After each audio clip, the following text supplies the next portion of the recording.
If I handed you 90 days, no more, no less, and told you that everything about your life could be redirected within that time, would you accept it or quietly doubt it and continue as you are?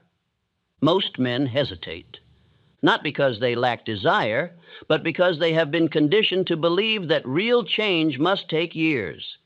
That transformation is slow, uncertain, and reserved for a different kind of person.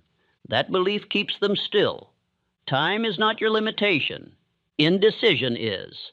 90 days, used with precision, is enough to dismantle patterns that took years to build, but only if those days are lived with intent. Most people never experience this because they drift through time without structure. They wait for clarity.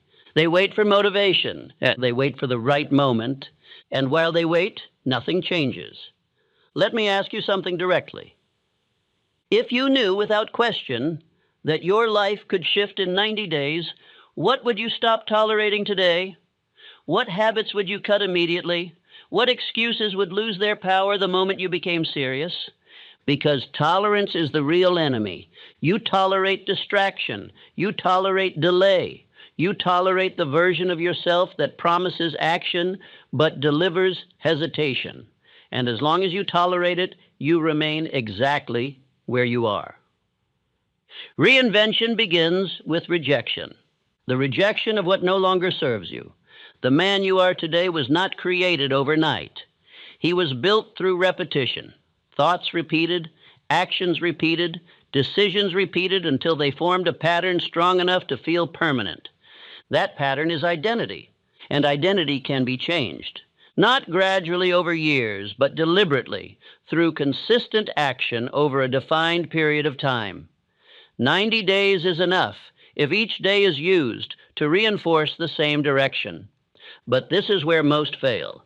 They confuse intensity with consistency. They begin with force, strong effort, high energy. But after a few days, that intensity fades, and without a system to replace it, their progress collapses. This is not lack of discipline. It is lack of structure. Structure creates stability. Without it, your actions depend on how you feel. And feelings change. Some days you will feel focused. Other days you will feel resistance. If your actions follow your mood, your results will always be inconsistent. Consistency must be independent of emotion. That is the rule. If I were to reinvent my life in 90 days, I would begin with a single decision, one direction so clear that it removes the need to constantly reconsider what I should be doing. Clarity eliminates hesitation. Hesitation destroys momentum.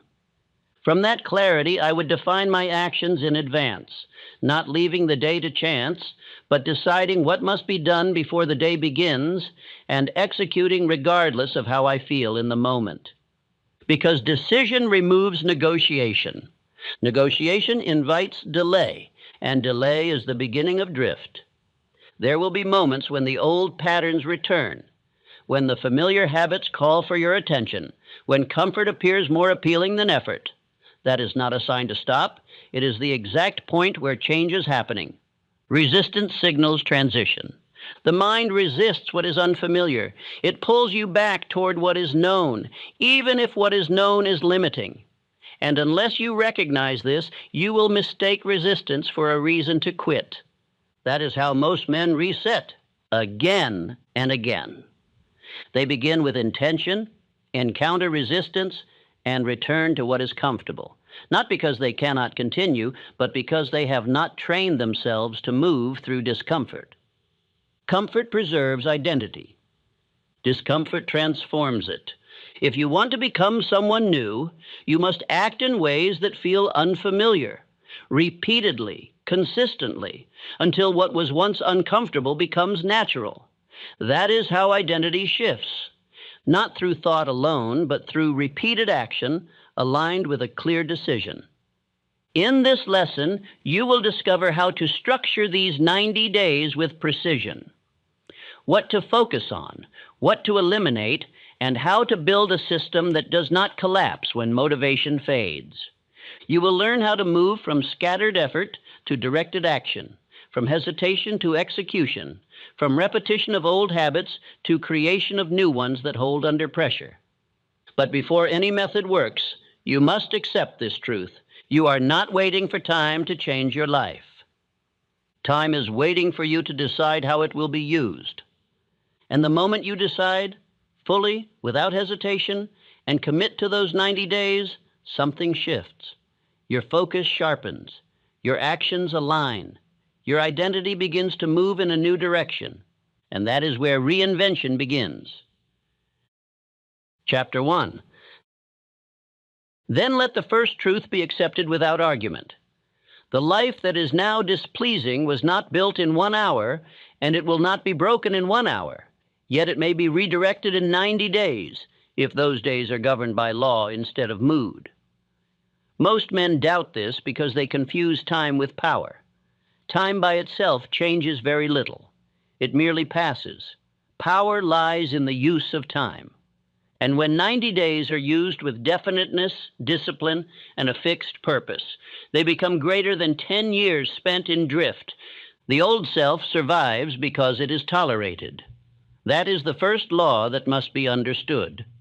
Weakness is rarely overthrown while it is still being excused. Delay, disorder, indulgence, half-hearted effort, confused ambition, broken promises made to oneself, all these become the bricks of an unwanted identity because they are permitted to remain. A man says he wants a new life, yet each day he continues allowing the very habits that built the old one. Then he wonders why the old one keeps returning. It returns because it has never been dismissed with authority. Reinvention begins with rejection. The rejection of what no longer serves you. The rejection of speech that weakens faith. The rejection of people whose company feeds drift. The rejection of the inward softness that says tomorrow will do. There can be no new self while the old self still retains full rights in the house. A divided life cannot become powerful. It can only become tired. Therefore, the first labor of the 90 days is not to add many things, but to remove much. A field must often be cleared before it can be planted. Now hear this well. The man you are now was built by repetition. Repeated thoughts, repeated reactions, repeated choices, repeated tolerances, repeated excuses, repeated standards. Nothing mysterious formed him. Habit formed him. Therefore, habit can unmake him. This is one of the most hopeful truths in all success philosophy. If repetition built the old identity, then repetition directed by purpose can build the new one. You do not need a miracle to become someone new. You need law. You need rhythm. You need decision. You need a daily standard strong enough to outlive feeling. But before a daily standard can be built, there must be one central aim. No man becomes new while serving 6 directions at once. The first days of the 90 must therefore be used to choose one definite chief aim, not a vague desire to improve, not a weak wish to do better, a definite aim, clear enough to guide action, strong enough to awaken desire, plain enough to repeat morning and night. A chief aim simplifies life because it gives the mind a center. Without a center, effort scatters. With a center, force begins to gather. It is one of the tragedies of human life that so many spend their finest years in divided effort. They work hard enough to become weary, but not definitely enough to become transformed. They begin one thing, reconsider, begin another, then return to the first with weakened enthusiasm. They tell themselves they are searching, but often they are merely postponing the surrender of all lesser paths. One clear decision saves 10 years because it ends 1,000 needless debates. It says, "This is my direction, and from now on, my days will be judged by whether they serve it." Andrew Carnegie did not become powerful by entertaining endless possibilities. Henry Ford did not alter industry by drifting among passing fancies. Edwin C. Barnes did not find his place beside Edison by wishing weakly.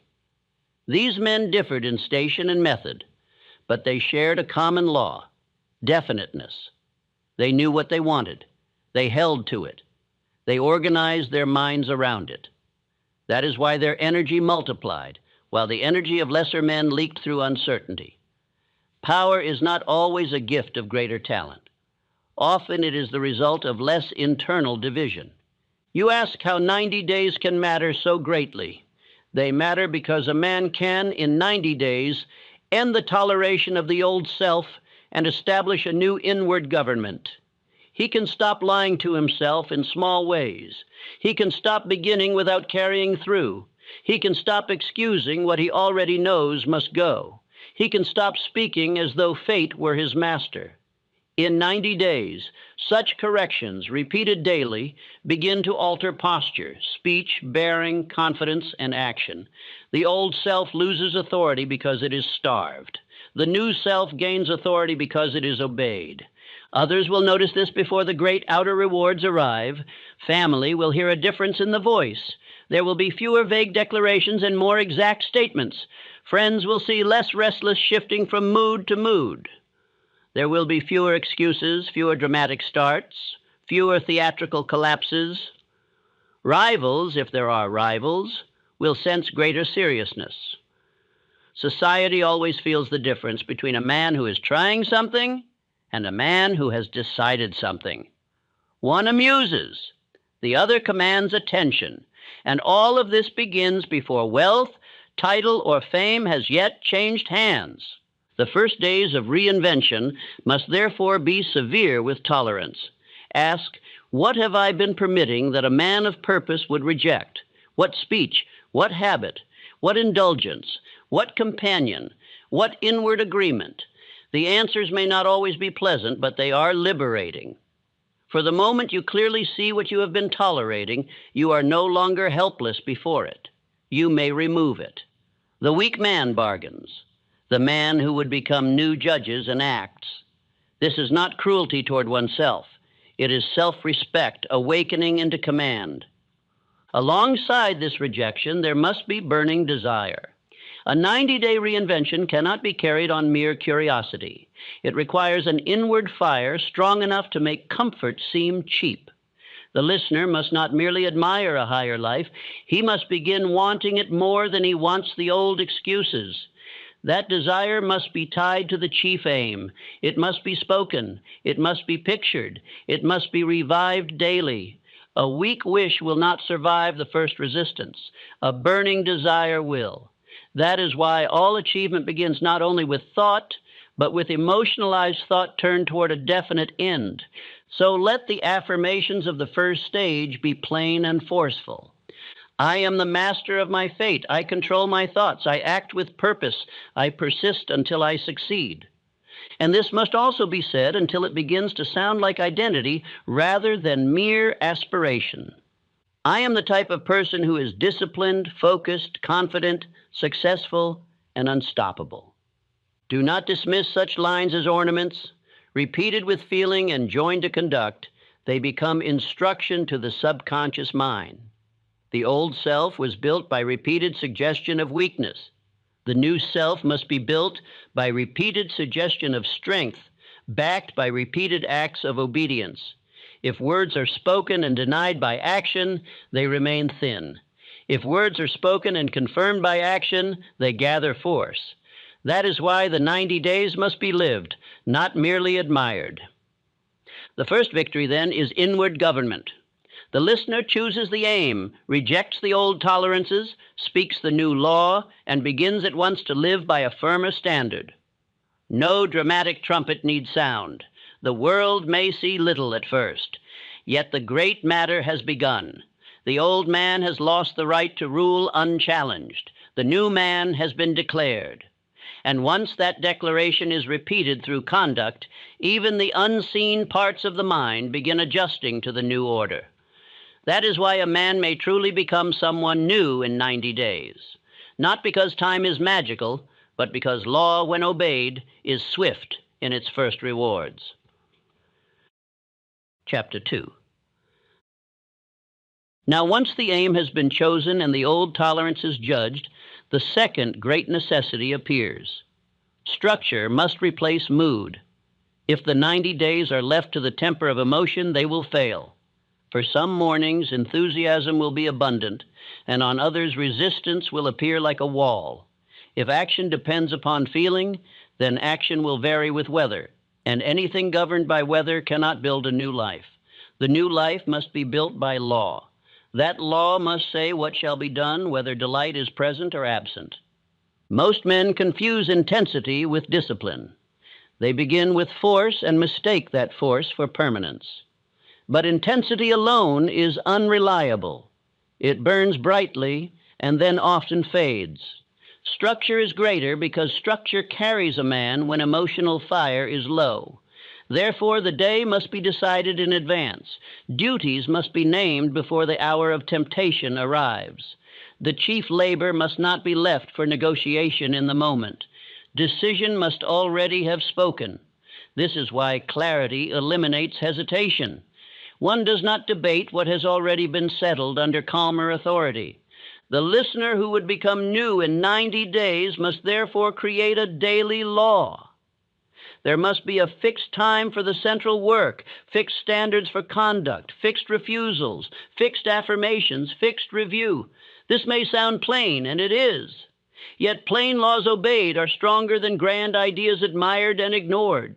A man saves 10 years when he stops waking to reconsider what he already knows should be done. He saves 20 when he no longer requires emotional permission to keep his word. He saves 30 when the whole structure of his life begins serving purpose rather than appetite. There is a mighty connection here to autosuggestion. A man becomes what he repeatedly says and does. If he says, "I act when I feel strong," then weakness is already half accepted. If he says, "I act because I have decided," and he proves it by action, then the subconscious mind receives a new command. This deeper mind does not long resist repeated orders,